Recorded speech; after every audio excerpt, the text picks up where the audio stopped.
Hello guys, for today's video, gawa po tayo ng nilagang baboy. And budpuran natin ng asin, tapos himay-himay natin.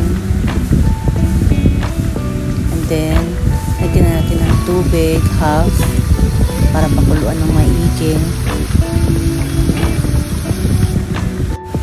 Yan, lagyan natin ng sibuyas, maraming sibuyas, pampalasa kasi yan. Pag kumulo na siya, lagyan na natin yung paminta na buo, yung Boston. Malasa din yan. Meron naman kami paminta dito, pero mas malasa kasi yung Boston. Yan. So, nilagay ko na rin yung patatas kasi medyo malambot na yung baboy.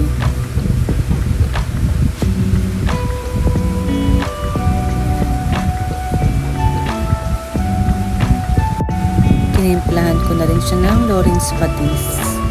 Hindi ako masyadong naglalagay ng mga nor cube sa kanang magic sarap guys kasi masyadong chemical yun. So ayan, sinunod ko naman yung saging na saba.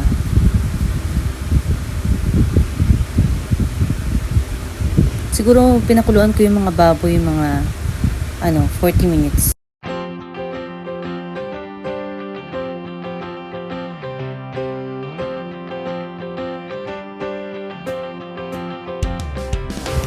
So yun, kung nalagay mo na lahat ng saging, haluin mo lang.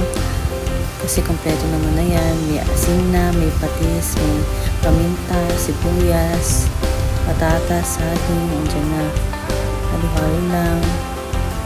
Then, antahin ko lang lumambot yung saging. So yun, lumambot na siya. Ilagay na natin ang pechay.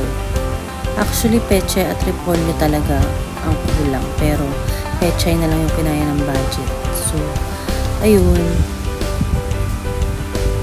Ang sarap yun guys. Sama natin yung tangkay.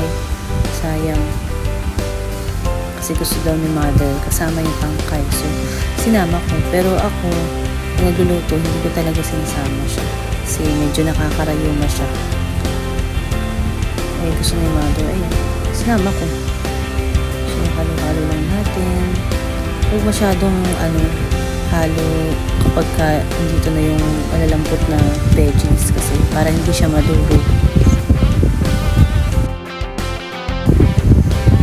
Ayan guys, mix lang natin hanggang sa kumalat na yung lasa. So ayun, tada, kain tayo guys sa lagang porky.